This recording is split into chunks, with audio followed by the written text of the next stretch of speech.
Ek wil vanaand met ons 'n woord deel en jy kan jou Bybel vir my oopmaak daar so in Markus hoofstuk 11. Markus in die 11de hoofstuk.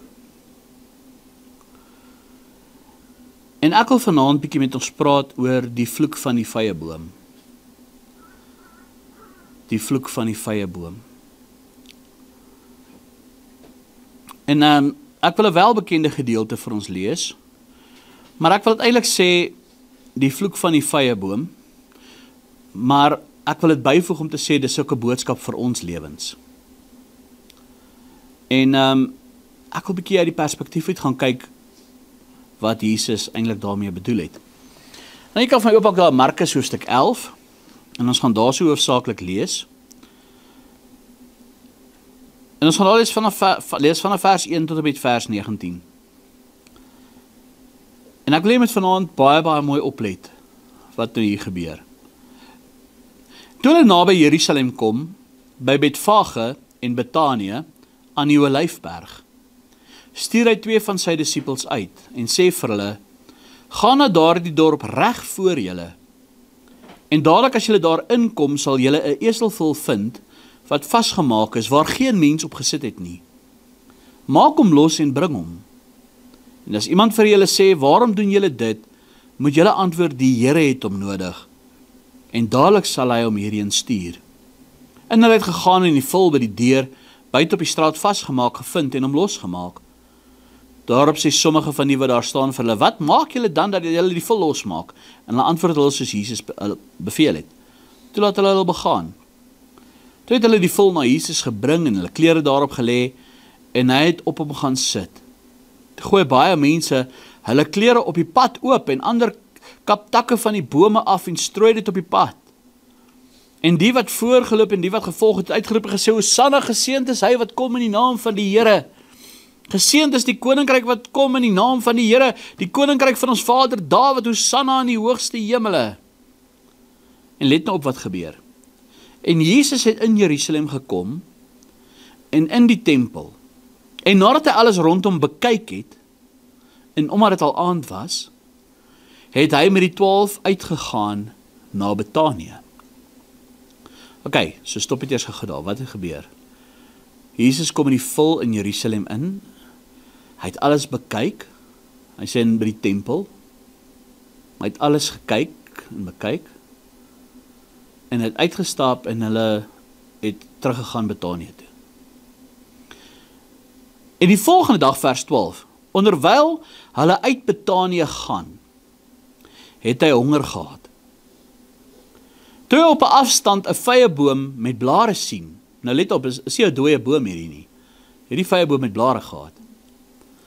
Toe hy op 'n afstand 'n vyeboom met blare sien, het hy daarheen gegaan in die hoop om iets daaraan te vind. Toe hy daarby kom, vind hy niks blare nie, want dit was nie die tyd van die vye nie. En Jesus spreek en sê vir hom, laat niemand ooit in der ewigheid van jou 'n vrug eet nie. En sy disippels het dit gehoor. En hulle het in Jerusalem gekom. En toe Jesus in die tempel ingaan, begin hy om die wat in die tempel verkoop en koop uit te jaag. En die tafels van die geldwisselaars en die stoele van die duiweverkopers het hy omgegooi. En hy het niemand toegelaat om enige voorwerp deur die tempel te dra nie. En hy het geleer en vir hulle gesê, is daar nie geskrywe, my huis moet 'n huis van gebed genoem word vir al die nasies nie, maar julle het dit in 'n rowersplonk gemaak. En die skrifgeleerdes en die owerpriesters het dit gehoor en gesoek hoe hulle hom kon ombring, want hulle was bang vir hom, omdat die hele skare verslae was oor sy leer. En toe dit laat word, het hy uitgegaan buitekant die stad. Nou kry ons hierso nou hierdie prentjie. Jesus kom van die Olyfberg af.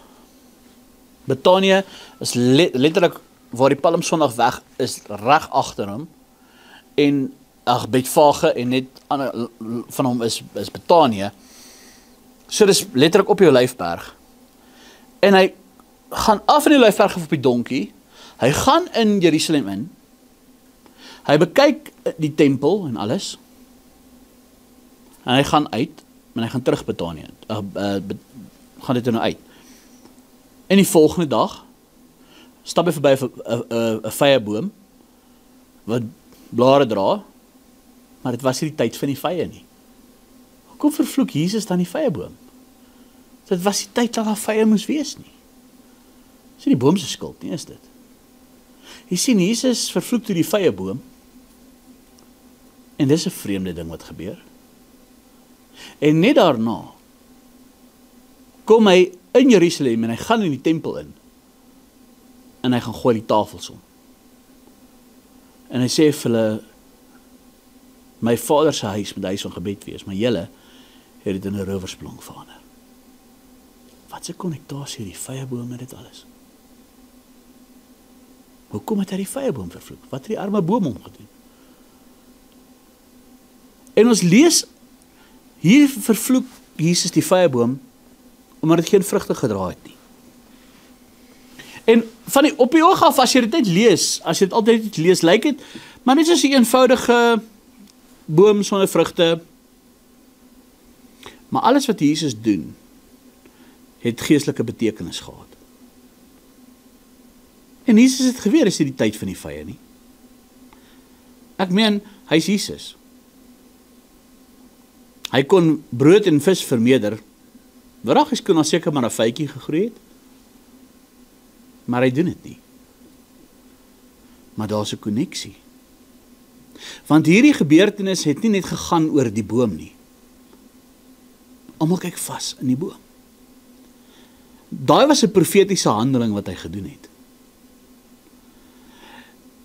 Dit is 'n geestelike toestand, en dit was die geestelike toestand van Israel. En veral die korrupte godsdienstige stelsel wat in daardie tyd in operering was in die tempel. Want die Fariseërs en die skrifgeleerdes het die mense en die volk weggedraai van die Here af. Hulle het die mense weggedraai van aanbidding af. Want hulle het hierdie korrupte stelsel gehad in die tempel wat gegaan het om vir hulle wins te maak, om vir hulle eie sakke te sorg, om hulle geldgierigheid te versadig, en hulle sou die mense uitbuit, en hulle was betaal deur die Romeinse owerheid om dit te doen, en hulle het basies die mense in slawerny gehou en weggevat van God af. En dit is hoekom hulle Jesus wou doodmaak. Want hulle was bang vir hom, nie bang broekbewe bang nie. Hulle was bang dat Jesus die volk kon opsweep teen hulle, want hulle het gesien wat gebeur het die vorige dag toe Jesus met die donkie by die berg afgekom het die volk hom verwelkom gesê, Hosanna, dis weer die koninkryk van Dawid wat herstel word, want daar was daai profesie. Hulle het 'n politieke leier verwag, hulle het 'n koning verwag, wat die mense gaan verlos van die Romeinse owerheid en van hierdie juk wat op hulle geplaas was. En is interessant, die boom het blare gehad. So die boom het gelewe, die boom was nie dood nie. Maar daar was geen vrug nie. En dit was die geestelike toestand van Israel. Hulle het geestelik gelyk. Die geestelike stelsels was in plek, die offerstelsels was in plek. Maar as jy gaan lees bietjie en as jy gaan navors oor die tweede tempel, want dit was die tweede tempel wat Herodes groter gemaak het, was na die Babyloniese ballingskap, dit sê die Babel die tweede tempel gebou, en die tweede tempel het Herodes te later vergroot. Dit was 'n pragtige, verskriklike mooi tempel. Hy was 60 meter hoog gewees, en die hele tempelberg is 'n groot area wat hy beslaan het, was 'n merkwaardige stuk argitektuur. Maar God se gees was nie daar nie. Die verbondsark was nie daar nie.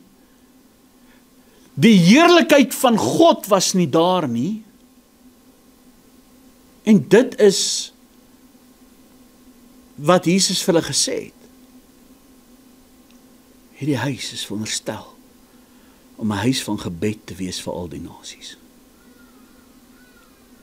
Maar julle het dit in 'n rowerspelonk verander. Julle is korrup. Julle het die beeld dat julle God dien, maar Mammon is jou hart se God. Julle is afgunstig. As jy gelees 'n bietjie in Matteus 23, dit sluit aan by hierdie gebeurtenis. Matteus 23, ek gaan nie, julle hoef nie daar, dis julle huiswerk. Wat Jesus vir die Fariseërs sê. En Jesus vaar uit teen die Fariseërs en hy vat hulle aan. En hy spreek hulle aan oor dit. Jy sien, die boom het blare gehad, maar geen vrug nie. En die probleem was nie net dat die boom nie net vrug gedra het nie. Die probleem was die beeld van die boom. Hy het die voorkoms gehad dat hy vrugbaar was. Hy het blare gehad, maar hy was leeg. Nou in die Ou Testament was verwys, as hy praat in die Ou Testament van 'n vyeboom, verwys dit baie na Israel. Nou net of julle illustrasie daarvan gee, as jy gelees het Jeremia 8, ek gaan sommer vir julle lees. Jeremia 8, daar so in vers 13, dan sê hy daar so onder andere, saamskraap, wegraap sal ek hulle, spreek die Here. Daar is geen druiwe aan die wingerdstok en geen vye aan die vyeboom nie. Ja, die blare verdor, so het ek ook vir hulle die bestel wat dwars oor hulle sal gaan. En hy praat daar so in Jeremia oor hulle val, dit was by die verwoesting van die eerste tempel, toe hulle in Babyloniese ballingskap sou neem. Daar kan ons al sien, hulle gesê, daar is geen druiwe aan die wingerdstok nie, want wie is die wortel? Wie is, dit is Jesus Christus, maar hulle het nog nie op daai stadium met Jesus nog nie gekom nie, maar daar was geen druiwe daaraan gewees nie, daar was nie, hulle is die wingerdstok, maar dan sê ook hierso, maar daar was geen vye aan die vyeboom nie. Hy vergelyk Israel met 'n vyeboom. Hulle dra nie vrug nie. En Israel het die uiterlike teken van godsdiens gehad, soos ek gesê, die tempel, die offerstelsels, die feeste. Want hulle het al die feeste onderhou. Maar hulle harte was ver van God af. En weet jy wat Jesus ook self vir die Fariseërs gesê? As jy gemaak van Openbaar Markus 15. Hulle harte was ver van hom af. Daar in Markus 15 sê Jesus het self vir daai godsdienstige leiers. En hy praat met hulle, hy sê vir die volgende woord daar in Markus 15, vanaf vers 1, hy sê, toe kom daar skrifgeleerdes en Fariseërs van Jerusalem na Jesus en sê, waarom oortree u disippels die oorlewering van die ou mense? Want hulle was nie hulle hande as hulle brood eet nie. Maar hy antwoord en sê vir hulle, waarom oortree julle ook die gebod van God, terwille van julle oorlewering? Want God het bevel gegee en gesê, eer jou vader en jou moeder, en hy wat vader of moeder vervloek moet sekerlik sterwe. Maar julle sê, elkeen wat aan vader of moeder sê, enige voordeel wat u van my sou kon geniet, is 'n offergawe, of korban, die hoef sy vader of moeder glad nie te eer nie. So het julle aan die gebod van God kragteloos gemaak terwille van julle oorlewering. Geveinsdes, terreg het Jesaja oor julle geprofeteer, toe hy gesê het, hierdie volk nader my met hulle mond en eer my met die lippe, maar hulle hart is ver van my af. Maar te vergeefs vereer hulle my deur leringe te leer dat gebooie van mense is.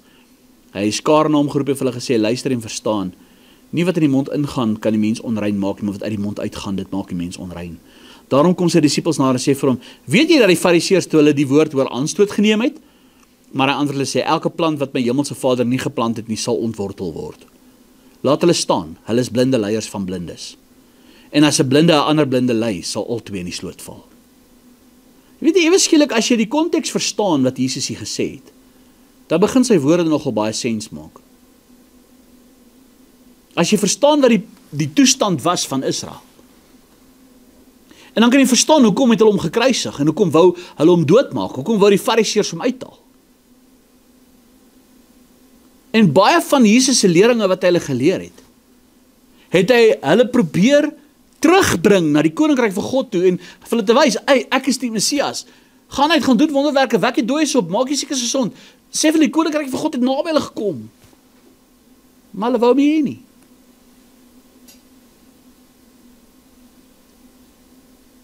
En net soos die boom, het Israel vol blare gelyk, maar geestelik droog. En Jesus vervloek die vyeboom en sê, daar sal nie weer vrug van jou gepluk word nie.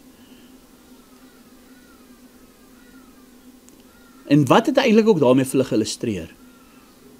Hy het ook vir hulle gesê, dat onthou net een ding, die redding kom nie van die offers en die tempeldiens, en die offerstelsels en die feeste, en die wet nie. Want ek is die offer vir die sonde, ek is die brood van die lewe, ek is die ware wingerdstok.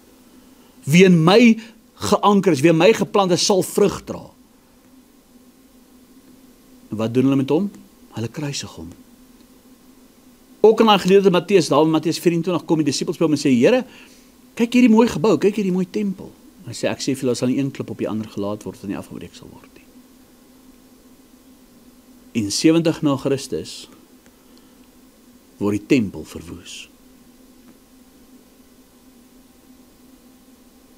Maar die mens het gedink, hulle is so godsdienstig.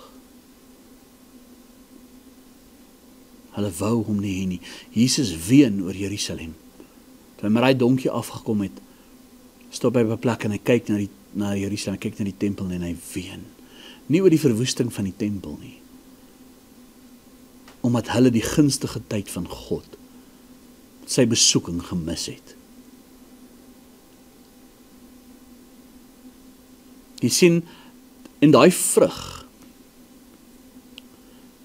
kon hy nie vind nie. Toe hy daai eerste dag gaan in die tempel ingaan, het hy alles so gekyk. Hy het uitgegaan terug na Betanië toe. Die volgende dag die boom vervloek en verdroog. En hy het in die tempel ingegaan en die tafels omgekeer.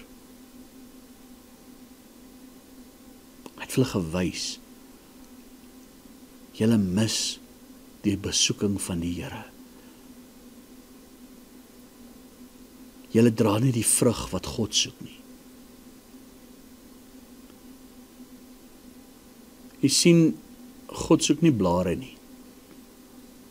Hy soek vrug. Maar wat 'n vrug? Nie die skynvrug van mensgemaakte godsdiens nie, maar die vrug van die Gees. En wat is die vrug van die Gees? Galasiërs 5 vers 22.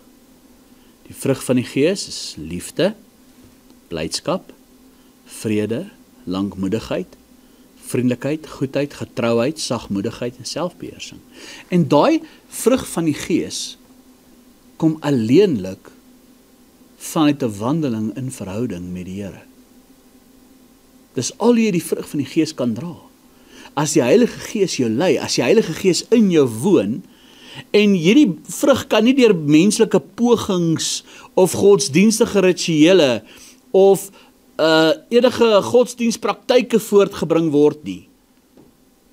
Dit kom slegs deur 'n lewende, wandelende verhouding met Jesus Christus, deur die Heilige Gees.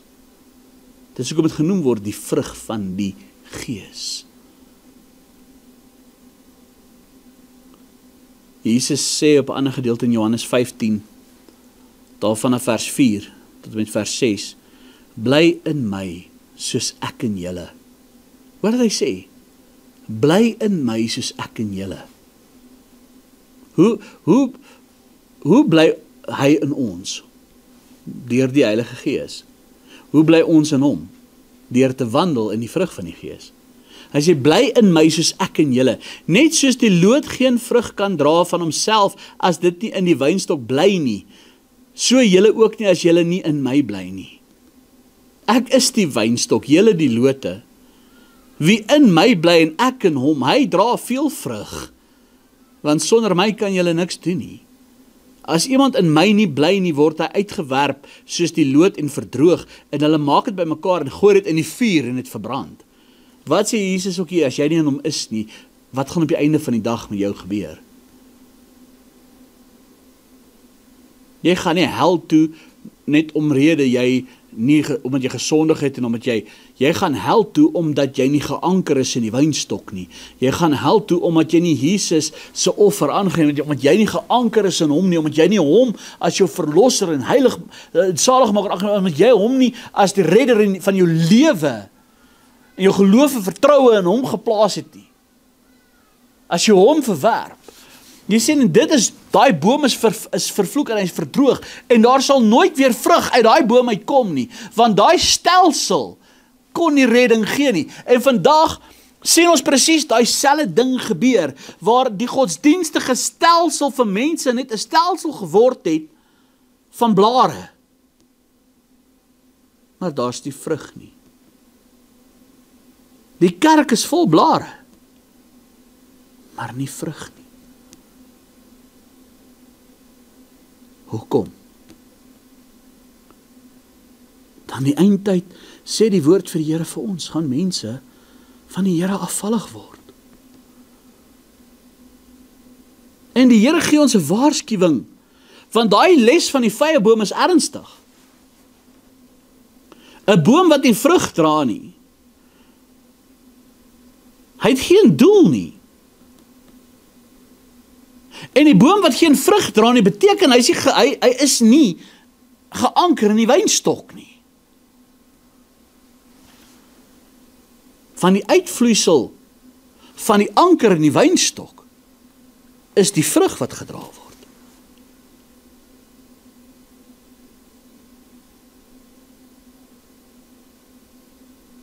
Dis wat hy sê in Matteus 7. Daar vanaf vers 19 tot en met vers 23, ek het al baie oor hierdie gedeelte gepreek. Maar hoor wat hy sê. Elke boom wat nie goeie vrugte dra nie, word uitgekap en in die vuur gegooi. So sal julle hulle dan aan hulle vrugte ken. Nie elkeen wat vir my sê, Here, Here, sal ingaan in die koninkryk van die hemele nie. Maar hy wat die wil doen van my Vader wat in die hemele is. Baie sal in daardie dag vir my sê, Here, Here, het ons nie in U naam geprofeteer en in U naam duiwels uitgedrywe en in U naam baie kragtig gedoen nie. En dan sal ek aan hulle sê, ek het julle nooit geken nie, gaan weg van my, julle wat die ongeregtigheid werk. Hy praat nie van 'n godsdienstige stelsel. Hulle het geprofeteer, hulle het duiwels uitgedryf in sy naam. Hulle het baie kragtig gedoen, hulle het goeie werk gedoen. Maar hulle het hom nooit geken nie, want hulle het nie die vrug van Jesus gedra nie. Die vrug wat hulle gedra het, was die vrug van hulle godsdienstige sisteem. En weet jy wat, hierdie geld nie net vir Israel van daai tyd nie, maar ook vir ons. Ons moet onsself ondersoek. Is ons geloof net uiterlik? Dra ons die vrug wat uit 'n ware verhouding met Jesus Christus kom? Waar kom ons vrug vandaan? Het ons net die blare?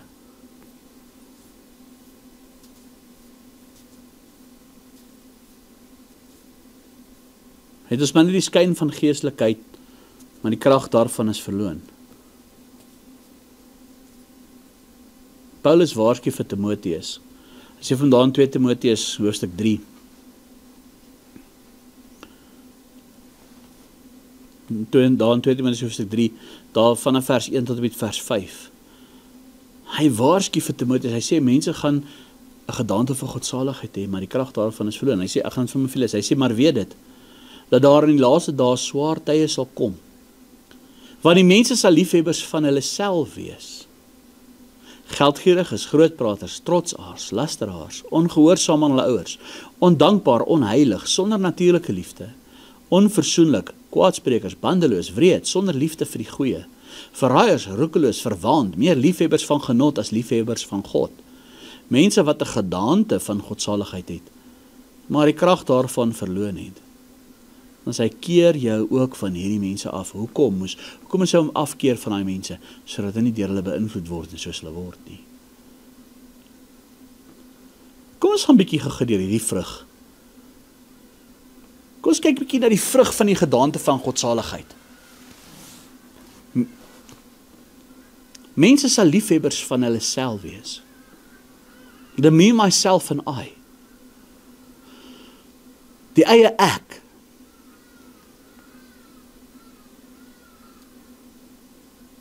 Weet jy, selfs by die dien van die Here speel die eie ek nogal 'n groot rol. Ek het nie iets vandag gekry in die diens nie. Musiek was nie vir my so lekker nie. Preek was nie vir my so cool nie. Die diens was nie vir my so lekker nie. Dit was maar boring. Ek het niks daar uitgevind nie. Waar het jy kerk toe gekom vir jou of het jy kerk toe gekom om met die Here ontmoeting te hê? Moet jy nie uitstap en eerder vra, Here, is U tevrede met hoe ek U geloof en prys het vandag? Is U tevrede met die manier hoe my hart ontvanklik was vir die woord? Is U tevrede met my gedagtegang van vandag? Here, is U tevrede hoe ek U aanbid het vandag? Mense is liefhebbers van hulle self. Geldgieriges. Grootpraters. Trotsaards. Trotsaards is unteachable. Lasteraars. Ongehoorsaam aan hulle ouers. Ondankbaar. Ondankbaar, ek ook staan gegrastel. Kom ons wees eerlik, hoe ondankbaar is ons nie elke dag nie. Ons kla oor so baie dinge. Onheilig. Sonder natuurlike liefde. Onversoenlik. Kan nie vergewe nie, kan nie vrede maak nie. Kwaadsprekers. Loop en kwaad saai oor, loop en skinder, loop en bandeloos. Roekeloos. Wreed. Weet jy hoe wreed kan mense wees? Nie net in daardie, maar selfs met hulle harte, selfs met hulle woorde. Wreed. Sonder liefde vir die goeie. Verraaiers. Roekeloos. Verwaand. Meer liefhebbers van genot as liefhebbers van God. En dan sê hy, mense wat 'n gedaante van godsaligheid het, maar die krag daarvan verloor het. Hoe gaan ons vrug dra? Hoe gaan ons die vrug dra wat die Here van ons wil hê? Wel, die eerste ding sê Jesus, as jy in my bly. As jy in my bly. Jesus sê in Johannes 5:5, bly in my, soos ek in julle. Net soos die loot geen vrug kan dra van homself, as dit in die wynstok bly nie. So julle ook nie, as julle nie in my bly nie. Jy sien, ek moet 'n lewende, wandelende verhouding hê met Jesus. Die uitvloeisel daarvan sal die vrug van die Gees wees. Die ware vrug wat hy soek, want ek is 'n weerspieëling van sy karakter dan. Het jy geweet, mense skuur af op mekaar, as ek so sê, mense, dis hoekom Paulus wat Timoteus sê, keer jy van daai ander mense af. Van mense beïnvloed mekaar.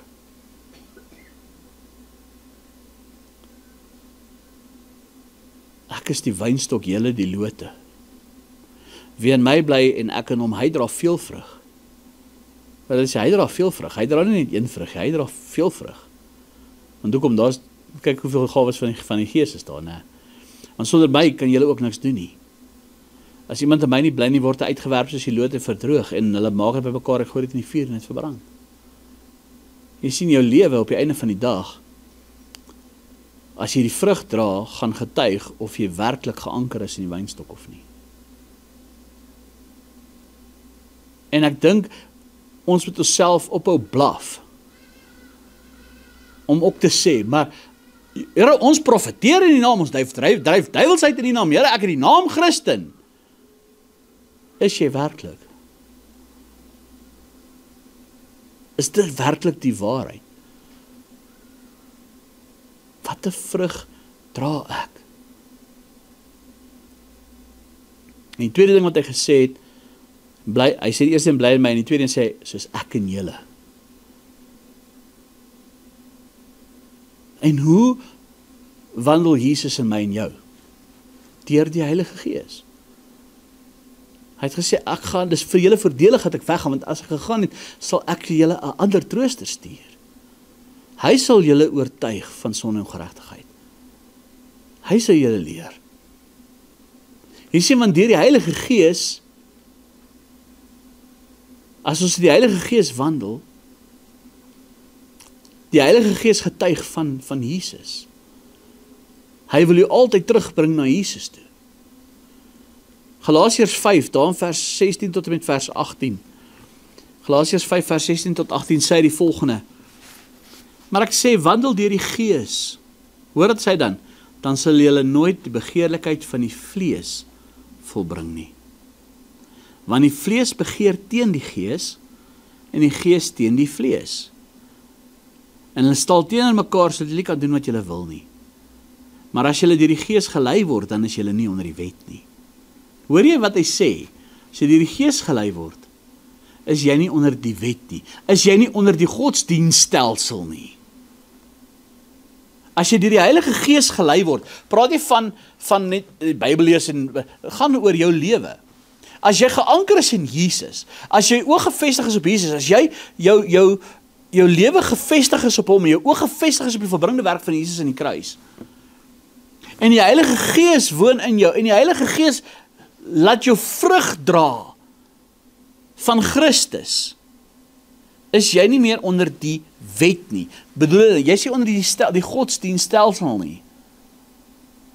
Wat vals vrug voorbring, wat godsdienstig lyk, en het blare is nie. Maar die vrug wat jy gaan dra, is legit vrug wat God soek.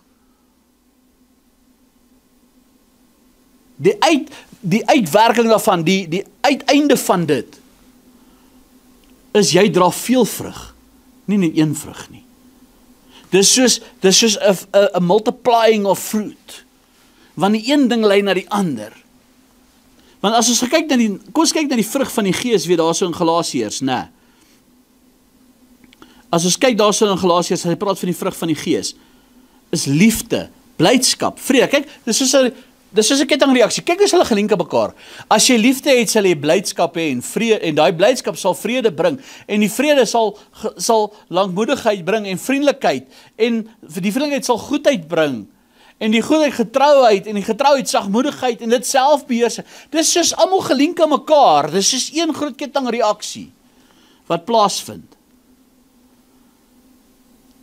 Dan is jy nie meer onder die wet nie, dan is jy nie onder die godsdienststelsel nie, dan is jy nie deel van daai vye boom met blare nie. Dan het Jesus nie nodig om in jou tempel in te kom en die tafels om te keer en te sê, my Vader se huis moet 'n huis van gebed wees nie.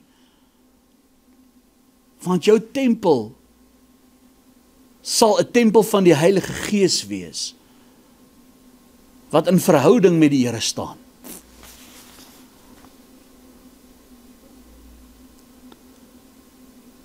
En dan sê Jesus ook die derde ding hoe ons dit kan doen, is om volgens God se woord te leef. Maak jou Bybel gou op aan Psalm 1.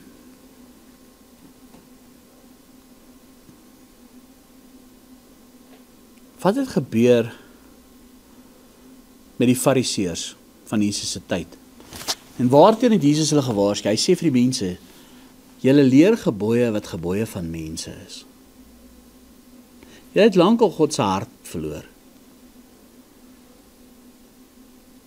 Julle leer gebooie wat gebooie van mense is. Baie mense vandag dien Jesus op 'n manier hoe hy voorgesê is om Jesus te dien.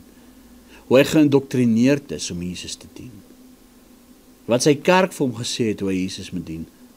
Baie mense loop vandag net agter die pastoor aan en hoe sy pastoor gesê het hy Jesus moet dien. Of sy kerk, sy dominee gesê het hy Jesus moes dien. Of sy kerkraad, sy ouers gesê het hy Jesus moet dien.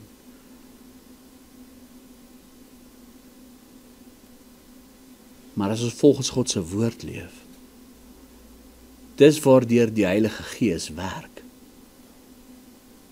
Die Heilige Gees werk deur die woord van God.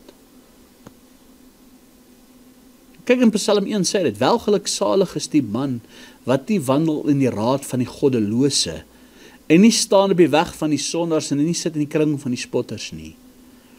Maar sy behaag in die wet van die Here en hy oordink sy wet dag en nag. Nou hoor nou mooi.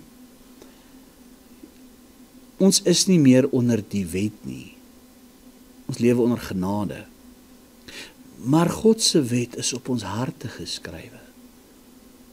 En nou wat beteken dit? Here, omdat ek U liefhet. Dit maak 'n verskil.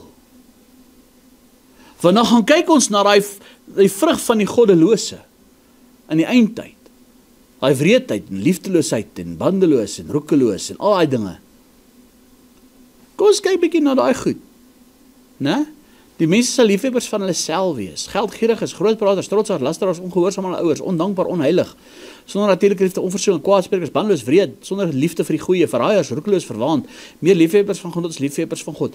Dink julle daai goed is wetteloosheid? Ja.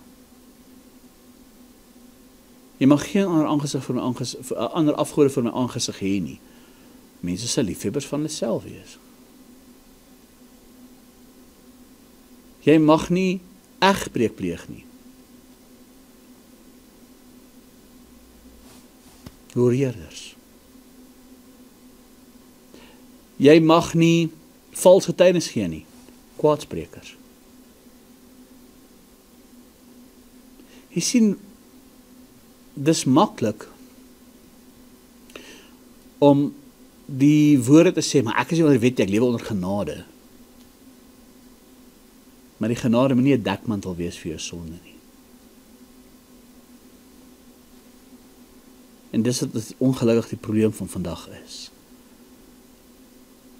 As jy in verhouding met Jesus staan, Here, ek wil nie roekeloos optree nie. Ek wil nie bandeloos wees, ek wil nie wreed wees nie. Ek wil nie liefdeloos wees nie. Here, ek wil nie kwaad spreek nie. Ek wil nie. Ek doen dit nie omdat ek onder die wet is en die wet moet onderhou nie, ek doen dit omdat ek Jesus liefhet. Daar's 'n groot verskil. Welgeluksalig is die man wie nie wandel in die raad van die goddelose nie, en nie staan op die weg van die sondaars, en nie sit in die kring van die spotters nie, maar sy behaag in die wet van die Here, en hy oordink sy wet dag en nag. Hy sal wees soos 'n boom wat geplant is by waterstrome, wat sy vrugte gee op sy tyd, en waarvan die blare nie verwelk nie, en alles wat hy doen, voer hy voorspoedig uit. So is die goddelose mense nie, maar so skaf wat die wind verstrooi. Daarom sal die goddelose nie bestaan in die oordeel en as die sondaars in die vergadering van die regverdiges nie, want die Here ken die weg van die regverdiges, maar die weg van die goddelose sal vergaan. Kan jy dit sien, selfs in die heel eerste Psalm kan ons dit sien. As jy in Jesus is, jy sal wees soos 'n boom wat geplant is by waterstrome, wat sy vrugte gee op die regte tyd, waarvan die blare nie verwelk nie. Jy sal nie 'n vyeboom wees wat vervloek word en verdroog nie. Jy sien, die vervloeking van die vyeboom is vir ons eintlik 'n waarskuwing. 'n Waarskuwing om te waak teen 'n lewe van uiterlike godsdiens, sonder innerlike vrug.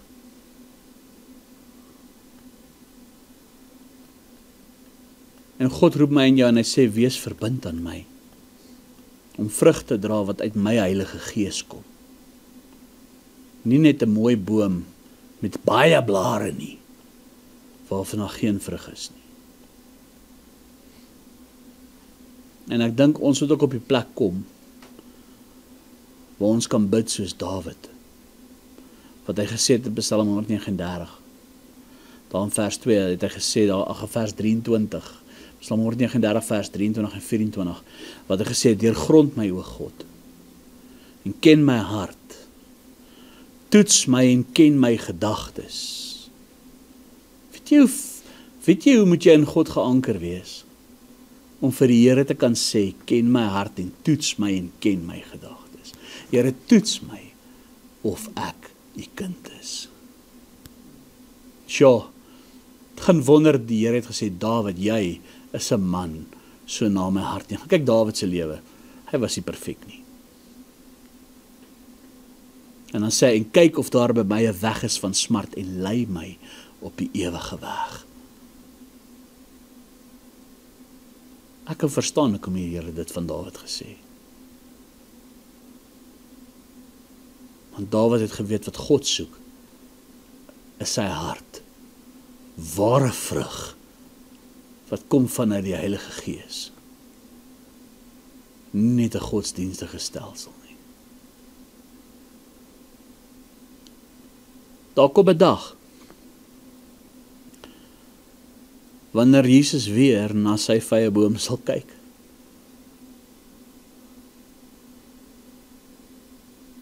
Daar gaan 'n dag kom, waar Israel hom gaan aanroep.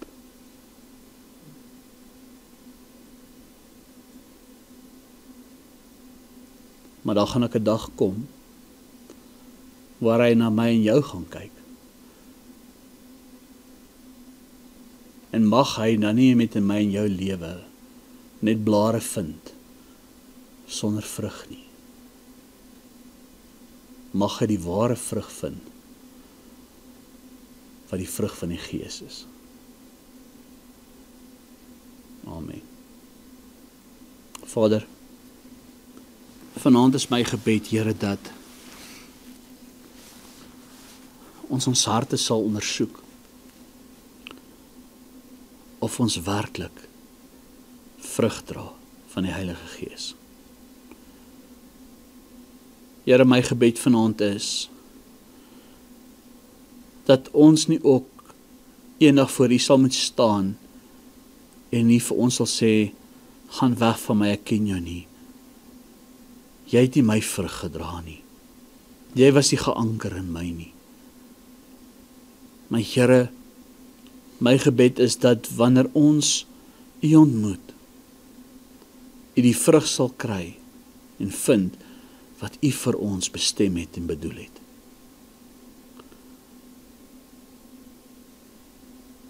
Here, ek wil vanaand bid dat hierdie woord lewend sal wees in ons harte. Ons sien U koms al hoe nader kom, Here, maar dat ons in gereedheid sal leef. Dit wat nie van U af is nie, Here, dat ons dit sal afbreek en weggooi van ons af. Dat ons gefokus sal wees om vir U vrug te dra.